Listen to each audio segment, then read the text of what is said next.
Bienvenidos a una nueva edición de Lex, la ley detrás de la creatividad. Hoy tengo el placer de conversar con Ricardo Gómez de la Roche. Coincidimos hace más de 30 años cuando ambos dábamos nuestros primeros pasos en televisión, precisamente en el canal regional Telecafé, Ricardo en UNC Noticias, yo iniciando mi carrera cuando Telecafé apenas comenzaba a escribir la historia de la televisión en la región. Desde entonces hemos tomado caminos paralelos pero diferentes. Él se consolidó en el periodismo, se especializó en Derecho de las Comunicaciones y construyó una sólida carrera en medios públicos y privados. Yo me dediqué a los comerciales, al cine, a las series y a trabajar en canales internacionales. Hoy, Ricardo es asesor de comunicaciones de la Gobernación de Caldas y acaba de lanzar su libro Periodismo e Inteligencia Artificial, una guía práctica para periodistas independientes. Mientras que desde mi trinchera en la industria audiovisual observo cómo estas mismas tecnologías están transformando también nuestro sector. Esta conversación es perfecta porque vamos a explorar ese fascinante cruce entre la tecnología y el derecho y la creatividad desde las perspectivas de dos sectores que están en revoluciones similares. Hola Ricardo, bienvenido a este espacio. Querido Alex, un gusto volverte a ver, un cariño muy especial, sobre todo por lo que acabas de decir. Realmente sí, son muchos años, realmente ni siquiera nos hemos dado cuenta cuando ha pasado tanto tiempo en este mundo.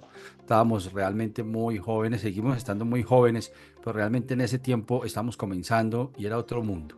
El libro, precisamente como tú dices, se basa en esos 32, casi 33 años de ejercicio profesional que vamos a cumplir, que vamos a completar. Y lo que tú dices es el trasegar de muchas cosas de una época muy análoga que nos tocó vivir a ti y a mí hasta nuestros tiempos, que son unos tiempos inciertos por cuenta de la tecnología. Muchas gracias por la invitación y para mí es un gusto que me hayas invitado a tu podcast. Gracias Ricardo. Ricardo, coincidimos en los inicios entre el café hace más de 30 años, pero tomamos caminos diferentes. Tú te consolidaste en el periodismo y has sido testigo directo de todas sus transformaciones. La pregunta es, ¿cómo has vivido esta evolución de 32 años desde el periodismo, como lo decías, análogo, hasta la inteligencia artificial? ¿Qué momentos clave marcaron cada transición? Te voy contando. Arrancamos en esto. Yo comencé también en el año 1994, como cuando llegaron estos noticieros 95, estos noticieros regionales de televisión que se empezaron a dar a conocer en Telecafé, cuando tú sabes que eso, pues realmente pensar en el año 94 en trabajar en televisión era casi que una quimera, ¿no? Eso pues realmente nadie lo tenía pensado y mucho menos pues en Manizales. Cuando llegamos a trabajar, pues obviamente eran unos noticieros con la tecnología de punta, digámoslo así, con unas cámaras tres cuartos, con unas ediciones corte a corte, pero digamos con muy poca, digamos, para hoy en día muy poca tecnología, en ese momento pues una tecnología maravillosa.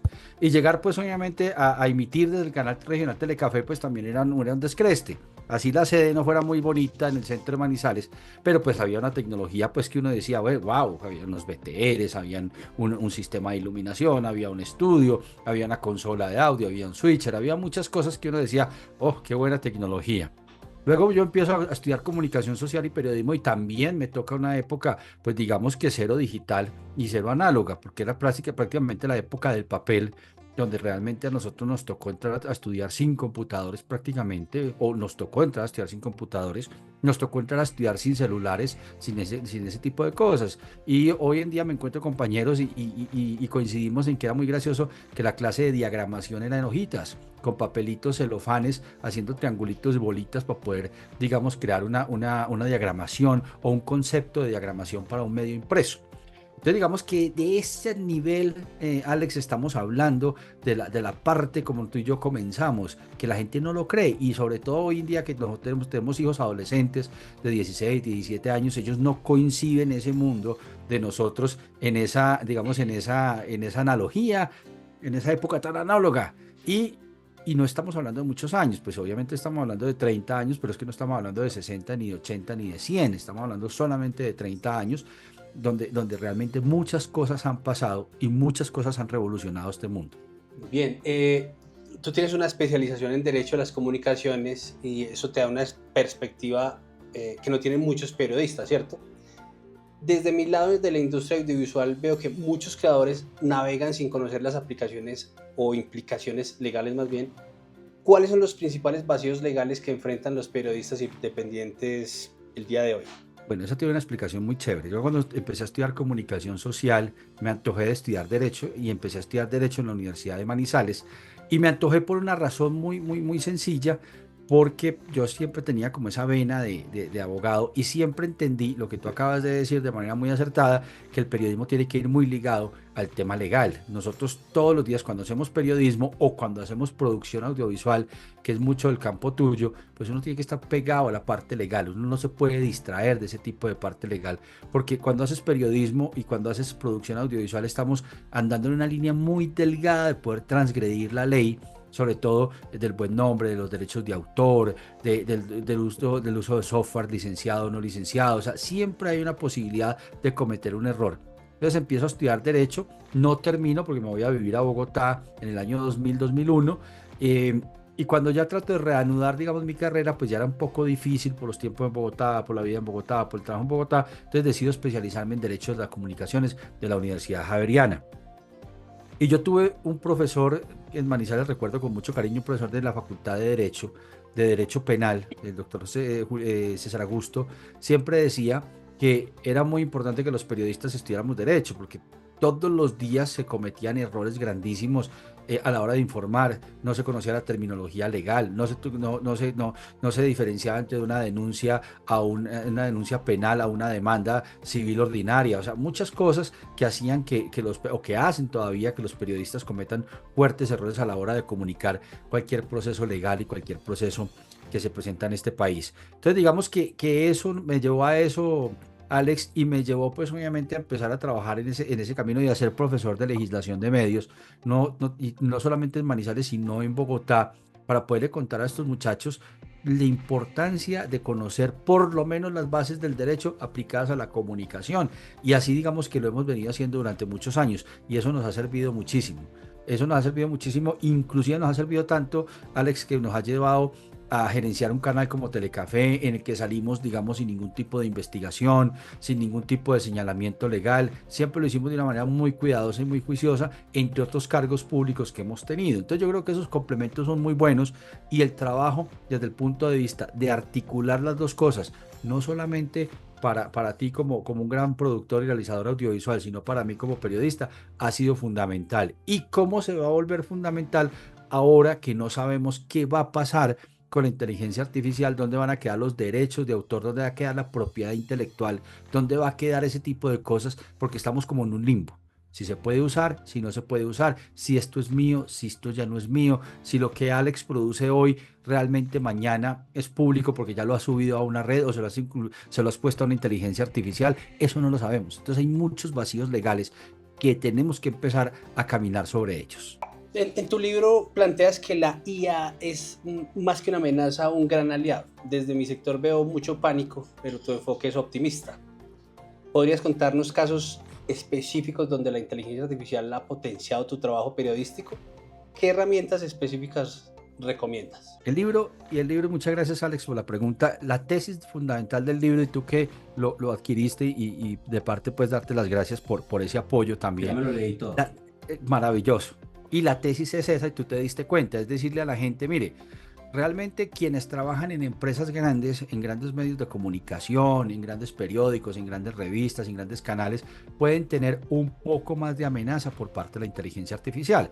¿Por qué? Porque como son grandes negocios, tú sabes bien, un software puede llegar a decirle a un gran gerente o presidente de una compañía, mire, adquiera este software y con esto reemplaza 10 editores, o reemplaza 40 periodistas, o reemplaza 50 realizadores, claro, y entonces obviamente cuando eso se traduce a números se puede volver muy simpático. Y de hecho, cuando tú sabes que en Estados Unidos pasó en una huelga de un medio de comunicación impreso y llegó una inteligencia artificial como Perplexity y le dijo, no, tranquilo, no se preocupe, si están muy bravitos, sáquenlos a todos y yo con Perplexity le cubro a usted todo lo que estos periodistas hacen en un día.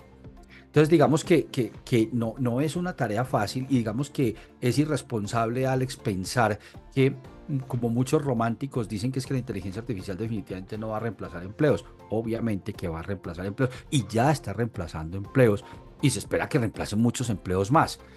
¿Qué digo yo en el libro y tú te diste cuenta? En el libro digo, mire muchachos, los que están en la calle, los periodistas independientes, los que a ti te tocó ver y que obviamente pues no estás en Manizales, pero que hoy en día están, digamos, un poco más viejos, muy olvidados del Estado, muy olvidados de del tema de la tecnología y tratando de sobrevivir en la calle. Les digo, muchachos, mire, ustedes no tienen posibilidad de contratar un editor, ustedes no tienen posibilidad de contratar un camarógrafo, ustedes no tienen posibilidad de todo, pero si ustedes se pegan un poquito a la inteligencia artificial, esas herramientas le van a ayudar en su día a día. Entonces, por eso digo que es una guía para periodistas independientes. Y ellos hoy en día están muy asustados, pues, como todos nosotros, por la llegada de la inteligencia artificial, pero ellos mucho más, porque claro, ellos se resisten mucho más al cambio.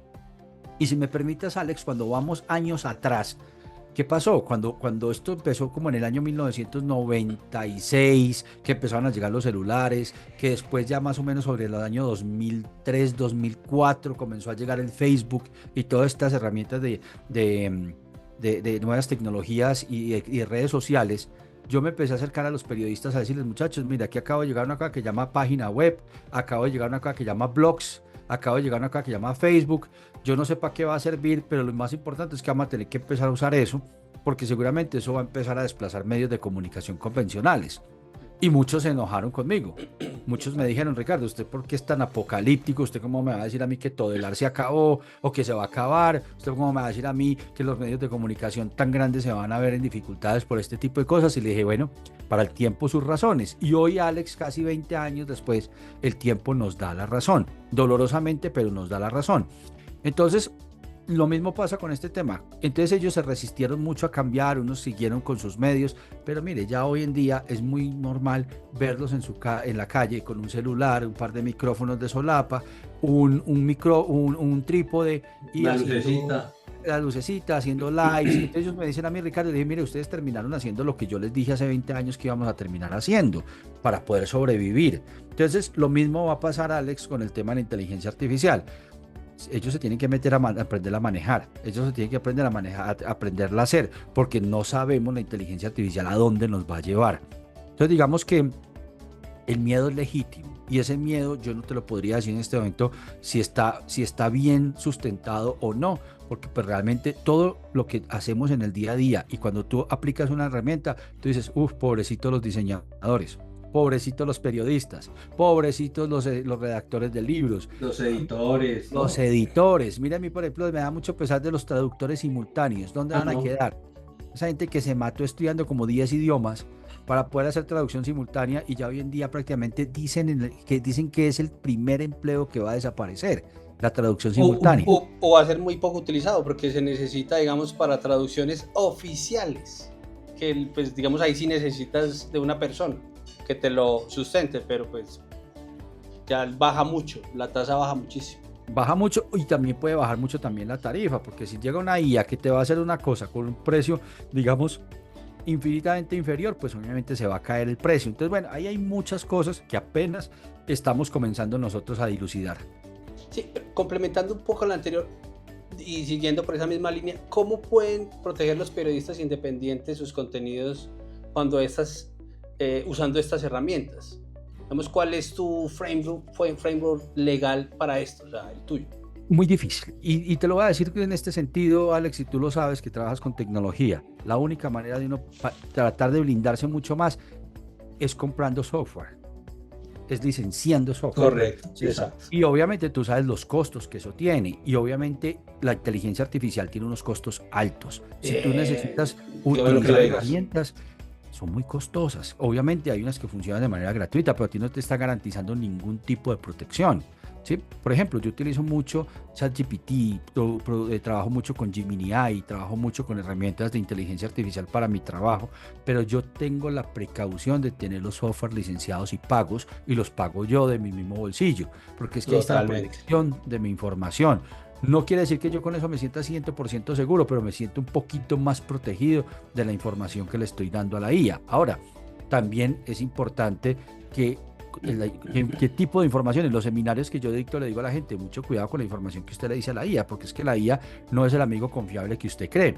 Usted le confía una cosa a la IA y la IA va y se lo cuenta a todo el mundo. Entonces mucho cuidado lo que usted le dice. Entonces digamos que Claro, entonces para el periodista independiente, Alex, es muy difícil porque el periodista independiente prácticamente medio subsiste, medio vive, ¿sí? Medio se levanta para comer y buscar una pautica. Entonces, para tú venir a decir que tiene que gastarse $25 comprando un ChatGPT, o que se tiene que gastar $79 pagando un Gemini AI, para decir algunos, porque pues, ni hablemos de los de video, ni los de audio, ni los Sí, de no. imagen, inalcanzables. Entonces, imagínate, ¿qué va a pasar con ellos? Eso es algo que en mi industria también enfrentamos esta tensión, ¿cierto? La IA permite crear contenido rapidísimo, pero la verificación de calidad sigue siendo manual. ¿Cómo mantienes los estándares periodísticos de verificación sin sacrificar la velocidad que demandan las redes sociales? Bueno, afortunadamente nosotros en este momento, digamos, desde la esfera en que yo estoy, digamos, la inteligencia artificial no ha entrado muy fuerte al sector público. Y es una de las cosas que hoy en día nos estamos nosotros, digamos, como cuestionando. ¿Hasta qué punto debe estar la inteligencia artificial ya en el sector público? Claro, cuando hablamos de inteligencia, pues seguramente mucha gente en las oficinas hará una carta con ChatGPT, hará pues cualquier cosa de esas, que es una cosa manual, es como utilizar un Word moderno, pero, eh, pero cuando uno tiene que entrar a utilizar la inteligencia artificial ya en una administración pública, donde hay datos sensibles, donde hay cifras sensibles, pues, ¿qué le digo yo a la gente? Y se lo decía hace poco al exministro Diego Molano, que estuvo aquí en Manizales. Lo más importante es que estas empresas empiecen a hacer grandes negocios con OpenAI, que empiecen a hacer grandes negocios con Google, empiecen a hacer grandes negocios con las grandes empresas. ¿Para qué? Para que esas empresas fabriquen inteligencias artificiales protegidas, como hacen hoy en día los software de contabilidad de las grandes compañías, que te ofrecen un respaldo, pero te ofrecen una solución para ti y exclusiva para ti. Entonces, digamos que en el tema de la inteligencia artificial tiene que pasar eso.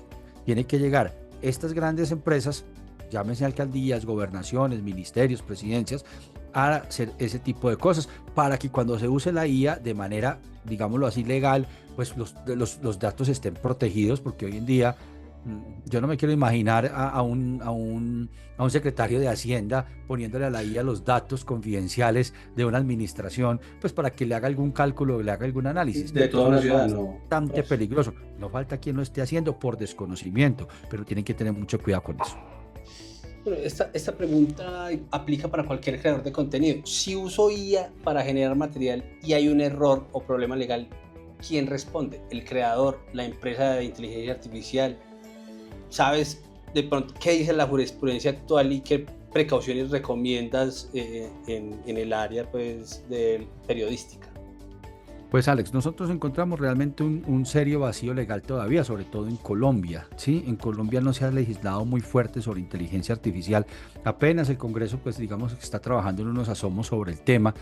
Vemos que Estados Unidos, que podría ser la potencia, ellos como que no están muy interesados en legislar sobre el tema de inteligencia artificial, porque ven en ellos un gran potencial de negocio, y hay, digamos, unas grandes empresas metidas con el tema de la inteligencia artificial, donde se mueven miles de millones de dólares, ¿sí?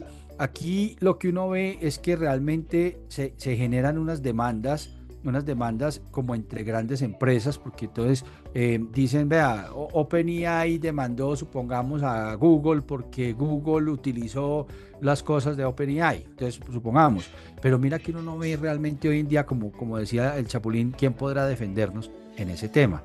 Entonces digamos que ahí le tiene uno que cuidar muchísimo. Ahí es donde está la parte educativa de la inteligencia artificial. Ahí es donde entra todos estos procesos de decir a la gente, oiga, mucho cuidado con esto que usted está haciendo, porque tiene que hacerlo de una manera muy responsable.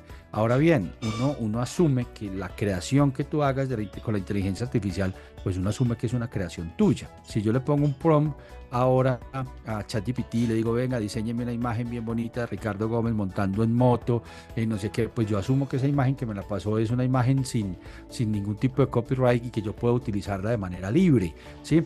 Y no esperaría que el día de mañana venga Alex López y me diga, hermano, esa imagen que usted subió la hice yo, ¿cierto? Entonces, realmente no sabemos, no conocemos, porque mira que tú en la inteligencia artificial es muy poco lo que te previenen sobre el tema de la propiedad intelectual. Es raro que tú le pongas un prompt a alguna IA y que la IA te diga, qué pena, nosotros no hacemos eso porque es con un nombre de una persona propia, ¿sí? Entonces uno dice, pues listo, usted no va a trabajar con eso, ¿sí? Pero es muy difícil que eso pase. En cambio, cuando tú entras a un Google Google te dice, estas imágenes pueden estar sujetas a protección de identidad de las imágenes, pueden tener copyright.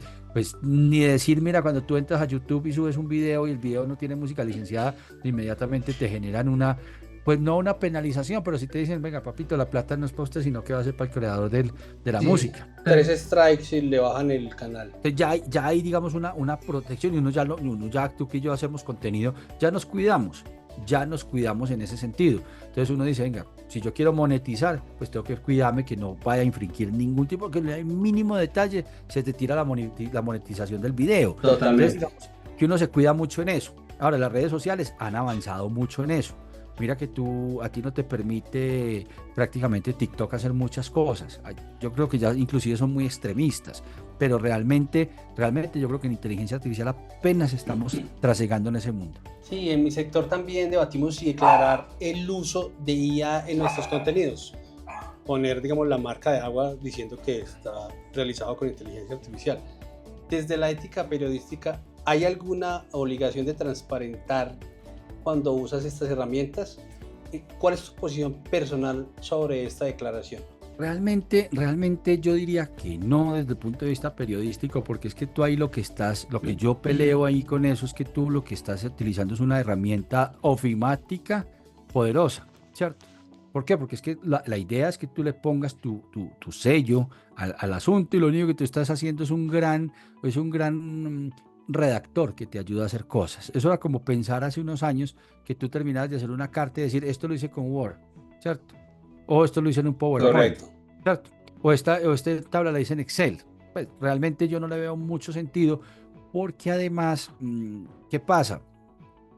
Uno pensaría que la gente, pues obviamente en esto se ve de todo, inclusive hay muchos políticos para que ustedes se aterren, que hacen el discurso como vamos con ChatGPT, y al final abajo aparece, ¿cierto? Y ellos leen eso, ¿quieres que te haga una versión más elegante? O sea, ni siquiera se ocupan de revisar ese discurso y cortarles esa parte de abajo. Eso le ha pasado a muchos. Pero eso le ha pasado a muchos. Eso da pena. Entonces digamos que ahí ya hay una sanción social y hay una pena con el asunto. Pero pues realmente yo no pensaría desde el punto de vista casi profesional hacerlo, pero desde el punto de vista académico es la gran discusión, ¿sí? Yo tengo un video para publicar en estos días sobre una noticia muy curiosa, donde el famoso saquen una hojita del profesor, que era la frase de terror en el colegio, volvió a renacer. Porque claro, con el tema de la inteligencia artificial, los profesores ya se cansaron de pedir trabajos escritos que los hiciera ChatGPT. Entonces más bien volvieron al terror del lápiz y la hoja y saquen una hojita para hacer el examen. O salir al frente.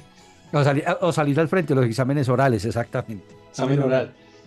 Bueno, los modelos de negocio ahora están cambiando en todas las industrias creativas. ¿Qué nuevas oportunidades de monetización específicas ofrece la IA a los periodistas independientes? ¿Has identificado algún caso de éxito? ¿Qué consideraciones legales son clave? Bueno, realmente en el tema de monetizaciones conozco casos por ejemplo, de los famosos libros que se hacen y que se están subiendo a plataformas como la Amazon y todo, que realmente las hacen en un momentico con inteligencia artificial.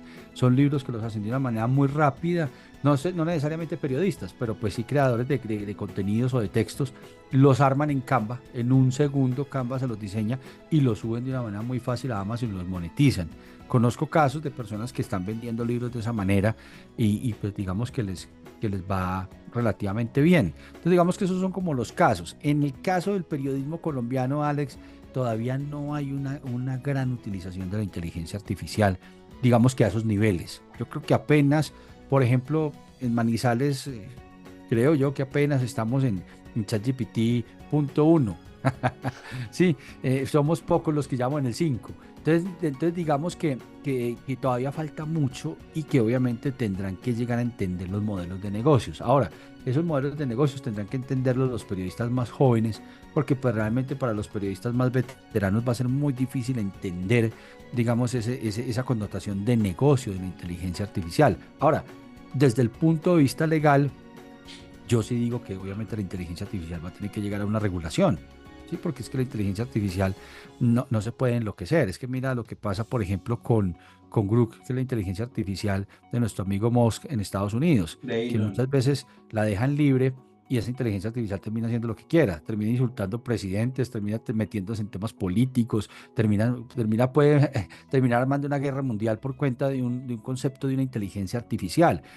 Ahora, mira lo que está pasando, ya inclusive muchas personas irresponsablemente también salen a hacer videos diciendo que ya hay inteligencias artificiales capaces de reemplazar médicos, realmente, qué Muy peligro, ¿sí? osados, muy Sí, osados. muy Eso ya, osados, porque no, sí. exacto, uno no sabe realmente, tú te puedes tomar el medicamento porque pues digamos la IA te puede dar a ti una No, ya información lo muy hace clara. uno a diario, pues busca en Google. Exactamente, pero ¿dónde está el Eh, examen? ¿Dónde está el diagnóstico? ¿Dónde está la probita de sangre? ¿Dónde está, digamos, todo ese tipo de cosas? Entonces, digamos que esas cosas pueden ser muy preocupantes y tú sabes que la gente en su gran estado de ignorancia y la facilidad que le da una IA de acceso, pues realmente puede pasar muchas cosas. Voy a retomar algo que dijiste ahora que me parece que es clave y ahora desde tu posición en la gobernación estás manejando información gubernamental sensible, ¿cierto? ¿Utilizas algún protocolo específico al usar herramientas de IA, o sea, para, digamos, ya trabajar temas internos de la gobernación? ¿Cómo proteges fuentes y datos confidenciales? Ya, pues tu modelo le podría servir a otros sectores, ¿no? Sí, yo realmente, afortunadamente por mi posición no manejo datos sensibles y no manejo cosas complejas.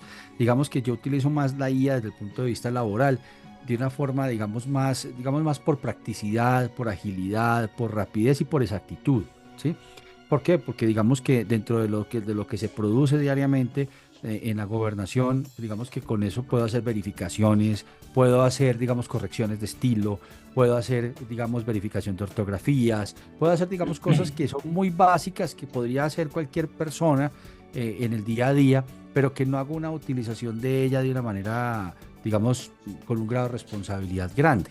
Por decir algo, uno podría volver al gobernador un avatar, uno lo podría volver un muñeco, uno lo podría generarlo en una caricatura, uno podría, digamos, hacer muchas cosas con la inteligencia artificial, pero eso hace parte de la responsabilidad del uso de la misma, porque hay una cuerda muy delgada entre el tema de hacer un uso, digamos, llamativo de la inteligencia artificial a no hacerlo. Hace poco, por ejemplo, para una feria de servicio al ciudadano, pude diseñar una canción para el evento hecho con inteligencia artificial. ¿Con tu voz? ¿O qué? No, ni siquiera, la creé con una Ya, IA y sale con pusiste una la voz letra. muy bonita y la hicimos, pero pues obviamente como una fase experimental de cómo nos iba con ese proceso y realmente nos funcionó muy bien y la utilizamos, digamos, para ponerla en un evento, pero más no para volverla, digamos, un negocio en unas cuñas, Jingle para cuñas, no. en un jingle para cuñas. No, la hicimos para un evento básicamente. Digamos que yo todavía me cuido mucho en eso, Alex, y sobre todo pues porque también entendemos que eso puede generar también herir susceptibilidades, porque es que la gente espera mucho de las administraciones públicas y qué tristeza que también digan que ya una administración pública ya no va a contar con los cantantes, que ya no va a contar con los artistas, que ya no va a contar con la De gente acuerdo. que realmente necesita ese recurso para poder hacer muchas cosas. Es lo mismo que pasa, por ejemplo, con el grupo de los periodistas de la ciudad. Uno podría, en caso tal, reemplazarlos por muchas cosas. Hoy en día hay muchas posibilidades en redes sociales de hacer una masificación de la información. Los chatbots, Alex, nos dan a nosotros la posibilidad con inteligencia artificial de llegar al segmento que necesitamos específicamente para llegar con una información, digamos, Total. más rápida, más efectiva y más económica. Pero también tenemos una responsabilidad social con nuestros periodistas. Entonces, digamos que en eso hay que pensarlo mucho, ¿sí? Porque pues realmente, claro, yo digo, desecho 170 periodistas del departamento, los cambio por un chatbot, me valen mucho menos plata, soy más efectivo, pero ¿dónde queda esa responsabilidad social de nosotros con nuestros periodistas y nuestros comunicadores? Entonces digamos que todavía hay unas líneas éticas, morales muy delgadas entre la implementación de esa tecnología en el sector público, ¿sí? Porque el sector privado es un sector más frío. Yo no sé si Totalmente. Yo sé. viste una noticia hace poquito que sacaron diciendo que habían empresarios que habían reemplazado la mayoría de su personal por IA y que salían a cacarearlo y, digamos, a morirse de la dicha. Claro, porque ese señor se va a ahorrar un mundo de plata, pero pues yo no sé si él pueda dormir tranquilo sabiendo que esas 70 familias se quedaron sin qué comer. Entonces, digamos que eso es lo que uno tiene que ayudar a sopesar con estos temas. Totalmente de acuerdo. O sea, desde tu experiencia, digamos, tanto en medios como en el gobierno, ¿cómo puede la IA democratizar herramientas profesionales para periodistas regionales? ¿Qué papel deben jugar las instituciones públicas en esta transición? ¿Qué marcos normativos necesitamos para ir hablando de ellos? Porque pues esto es algo que está, como decimos, en pañales, ¿cierto? Pero que hay que empezar a hablar desde ya de ello. Mira que tú hablas hace 20 años o más de algo que está rebotando ahorita, entonces mira que estos son cosas que hay que empezar a hablar ya y que la gente tiene que pues saber, y digamos que nosotros estamos llamados a eso y a democratizar también un poco el conocimiento, pues lo veo desde mi punto de vista así. Alex, por ahí dicen un viejo adagio que una golondrina no hace verano. Por ejemplo, en el caso mío, yo trato que yo sea la golondrina que trate de hacer algo de verano. ¿Y qué hago yo? Por ejemplo, con el libro. El libro fue una iniciativa propia, una iniciativa mía, una iniciativa de poder entregar a los periodistas esa cartillita útil para que ellos en su día a día pudieran decir, venga, cuáles herramientas de Facebook me sirven, cuáles herramientas de Instagram me sirven, cómo puedo hacer un audio, cómo puedo cambiar una voz, cómo puedo desgrabar, no tener que pegarme aquí a la grabadora, sino que ya tengo un software, una aplicación que me ayuda a hacer esto. Entonces, digamos que de esa manera tratar de acercarlos a eso. Dos, con unos temas de capacitaciones importantes, unos temas de capacitaciones buenas, unas charlas buenas, unos acercamientos buenos. El año pasado tuve la oportunidad de dar un seminario para periodistas en Manizales, en la ESAP, hablándoles del tema, y lo del libro ha despertado mucho interés. A propósito de lo que tú me estás diciendo, por ejemplo, el próximo miércoles voy para la Asociación de Periodistas de Risaralda en Pereira, que me invitaron a dictar una charla sobre la inteligencia artificial. Entonces, digamos, es muy difícil meter una institucionalidad, Alex, como una gobernación, a decirle, señores, hay que hacer una inversión, ahí está, señores, hay que hacer una inversión en alguna cosa para los periodistas, porque digamos que desde el punto de vista público es muy complejo, ¿cierto? Pero desde el punto de vista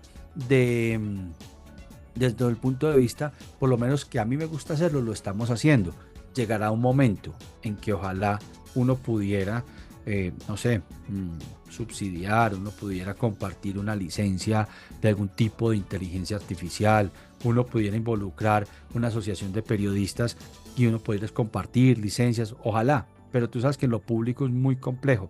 Pero por ahora lo único que nos queda hacer es capacitación, hablarles, contarles, meterlos, para que ellos obviamente no se sientan en el susto y en la incertidumbre que están hoy en día. A mí me interesa mucho, digamos, tu enfoque educativo, o sea, me parece muy interesante, y digamos que este espacio habla de temas legales, ¿cierto? O sea, ¿qué competencias legales específicas necesitan los nuevos periodistas para navegar este ecosistema digital con IA? ¿Cómo lo estás incorporando en tu docencia? Muy buena pregunta. Ahí hay como lo que hablábamos ahora, hay que primero conocer esos marcos regulatorios. Por ejemplo, en el caso de las redes sociales, tú te das cuenta que todos los días es más evidente cómo se rompen, digamos, muchos esquemas frente al tema de las redes sociales y el manejo de las redes sociales. Es decir, publicaciones que no son, vulneración a la propiedad, al derecho de la gente, a la imagen, a muchas cosas que son la pelea, digamos, en el día a día. Lo que viene pasando, digamos, con el acceso de la gente a las redes sociales y el exceso de los comentarios en las mismas de una manera desaforada, que muchas veces mucha gente se ha planteado si eso se tiene que entrar a regular, o si por el contrario las redes sociales se tienen que empezar a cobrar, o por lo menos si tú vas a hacer un comentario que eso te valga plata, como dicen algunos, para callar tanto insensato que entra a las redes sociales a decir cualquier tipo de cosas. Entonces digamos que sobre ese tipo de cosas se ha hablado mucho, pero quién sabe si realmente pueda pasar. Por ejemplo, Twitter, después de que llegó Musk y lo manejó con su X, que le metió unos temas bastante complicados en cuanto a penetración, y para poder estar ahí prácticamente hay que pagar. Pues tú tienes una cuenta gratuita, pero si tú te das cuenta hoy en día prácticamente no sirve para nada. Sí, porque tú publicas un Twitter y te llega a 15, 20, 25 personas, que no sirve para nada. Pues si tú quieres llegar a 10.000, a 100.000, a 150.000, págueme. Y no es barato. ¿sí? Entonces realmente hay que aprender a manejar ese tipo de cosas. Dos, qué tipo de manejo se le tiene que dar al tema, y sobre todo no tanto en el tema de la prensa, sino que la prensa tiene que empezar también a hacer una escuela muy importante con las nuevas generaciones. Mira lo que está pasando hoy en día con los muchachos están básicamente por desconocimiento de las leyes, cogen la inteligencia artificial y están haciendo montajes de desnudos de compañeras, de un mundo de cosas, infringiendo las normas. Muchos ya han sido condenados, otros ya han ido a la cárcel, muchos han tenido dificultades, muchos han suicidado realmente por ese bullying informático de inteligencia artificial que se ha presentado. Y eso son todos vacíos legales, Alex, por falta de educación y de información sobre la ley. Ahora bien, ese es el primer trabajo que tienen que hacer, informarse muy bien, leer los términos y condiciones. Todas las inteligencias artificiales tienen términos y condiciones. Prácticamente todas trabajan con tus datos, todas trabajan con las cookies de tu computador, con las cookies de tu celular. Hay unas que son bastante peligrosas, hay unas que no son recomendables, hay unas que no son de fiar. Entonces digamos que es muy importante. Y lo otro que yo siempre les digo es, ojo con los datos y la manera como usted le habla a la IA. Usted tiene que hablarle a la IA de una manera muy respetuosa, de una manera muy distante, no de una manera cercana. Que yo digo, yo pongo un ejemplo, no es lo mismo decir, mire, inteligencia artificial, yo tengo un dolor en el estómago, a decirle, mire, inteligencia artificial, ¿qué pasa si una persona presenta un dolor en el estómago? No sé. Entonces es un tema diferente. Cuando tú le hablas en una tercera persona, cuando tú te involucras ahí. Entonces digamos que sobre el tema que tú tienes en este podcast, que es el tema de la parte legal, esa es la gran apuesta. Esa es la gran apuesta, y seguramente si tú y yo en 2 años hacemos esta misma entrevista, esperamos que la ley medio se haya acercado a lo que es la inteligencia artificial, porque hoy la vemos muy, muy distante. Totalmente de acuerdo, Ricardo. No, pues, muchas gracias, pues, por esta charla, y digamos, para ir cerrando un poco, ¿cuáles son tus 3 principales recomendaciones para un periodista independiente que quiere aprovechar la IA? Pues en mi caso, yo siempre lo digo, porque pues, por eso estudio Derecho también, sin meterse en problemas legales. Dame el kit de supervivencia legal que aplicarías desde mañana. Estos consejos, perdón, Ricardo, estos consejos podrían ser valiosos para freelancers de cualquier industria, no necesariamente, digamos, periodística. Va para todos. Exactamente. Lo primero, saber que el contenido que tú le estás dando a la IA en sus prompts son contenidos tuyos y son contenidos originales. Que la IA te ayude a diseñar, que te ayude a confeccionar, que te ayude a revisar, que te ayude a escribir, es otra cosa. Pero la creación intelectual debe ser propia, ¿sí? Porque ahí es donde con lo que uno se defiende. 1, 2, mucho cuidado con la IA que utilizas. Digamos, tratar de utilizarla mejor si no la puedes pagar licenciada, ¿sí? Y 3, lo que hablamos, el uso de los datos. Mucho cuidado con los datos, mucho cuidado que yo no puedo venir a escribir mañana un artículo de prensa en la inteligencia artificial e irresponsablemente mencionar a Alex López con su salario, mencionar a Alex López con su número de cédula, a Alex López. ¿Por qué? Porque es que eso se está volviendo, ya no es el periódico local. Ya no estás escribiendo para el periódico de la ciudad, que lo ven 2.000 o 3.000 personas. Estás escribiendo para una inteligencia artificial donde tú no sabes dónde se va esa información, en qué servidor va a ir a reposar esa información y sobre todo quién va a ir a sacarla para poderla divulgar y poderla comentar. Entonces, digamos, esa responsabilidad con los datos de los terceros es de mucho cuidado. Las fotografías que se usan, porque prácticamente no es que sean libres. Si yo voy a utilizar una fotografía de Alex López en la inteligencia artificial para algún tema mío, yo tengo que tener autorización de esta persona, porque es que no estoy utilizándola yo. Si yo la subo a la IA, se la estoy entregando al infinito y más allá, como decía un superhéroe conocido. Entonces, digamos, esas son mis recomendaciones. Como periodista, como creador intelectual, como diseñador, hay que tener mucho cuidado con lo que hacemos con la inteligencia artificial. Y si puede licenciar su software, mucho mejor. Ricardo, ha sido un placer, pues, verdadero tenerte aquí. Nos dejas con reflexiones que seguro van a resonar por mucho tiempo. A ustedes que nos escuchan, gracias por acompañarnos en Lex, la ley detrás de la creatividad, en esta conversación. Sigamos construyendo diálogos que nos hagan mejores personas. Hasta la próxima. Ricardo, a ti muchas gracias y te cedo, digamos, para que cierres este espacio. Bueno, Alex, muchas gracias. Muchas gracias por este espacio. Estos son temas muy importantes de conversar. Hay quienes no están de acuerdo, hay quienes sí están de acuerdo. Aquí no se habló mucho de la ética de la IA, que es un tema que no le gusta mucho a los creadores de las inteligencias artificiales, porque realmente eso es otro tema que, que da para más capítulos mucho más largos de todos estos temas y el uso ético de la misma, porque esto da mucho para cortar, por ejemplo, lo que pasa en política y lo que va a empezar a pasar en política ahora que vamos a entrar a las primeras elecciones en Colombia que se van a hacer con inteligencia artificial. Recordemos que no nos han tocado. Ya le tocó a Ecuador, ya le tocó a Estados Unidos, ya le tocó a Argentina, ya le han tocado a muchos países. Nosotros apenas vamos a entrar a unas elecciones con IA. ¿Qué va a pasar con las fake news? O sea, tantas cosas que uno necesita reflexionar sobre esto. Pero es muy importante por lo menos que nos escuchemos, que estemos con el consenso, con el disenso, que podamos por lo menos reflexionar hacia dónde va esto y que por lo menos podamos estudiar un poco de este mundo que es absolutamente desconocido, porque Alex, no puede llegar una persona a decirte mañana yo soy experto en inteligencia artificial. Ricardo, muchas gracias y a nuestros televidentes nos vemos en el próximo capítulo de Lex, la ley detrás de la creatividad.